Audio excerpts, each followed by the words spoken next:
sunnatni qanchalar mahkam ushlab amal qilsangiz, shunga yarasha hayotingizda xayriyat, baraka bo'ladi. Sunnatga qanchalar beparvo, undan uzoq bo'lsangiz, shunga yarasha kun ko'rasiz. Ibrat. Muhammad Mustafa sallallohu alayhi vasallam siz bilan bizga haqiqiy eng birinchi ibrat bo'lgan zot.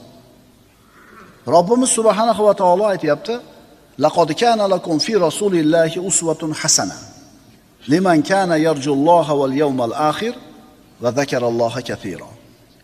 Ey mu'minlar, ey mu'minlar, sizlar uchun Alloh va oxirat kunidan umidvor bo'lgan hamda Allohni ko'p yod qilgan kishilar uchun Allohning payg'ambari iymon e'tiqodi, xulqi atvorida go'zal ibrat bor.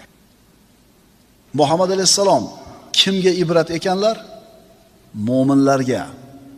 Qaysi mo'minlarga? Allohni tanigan, iymon keltirgan, qiyomatda borligiga iymon keltirgan va Allohni ko'p zikr qilgan.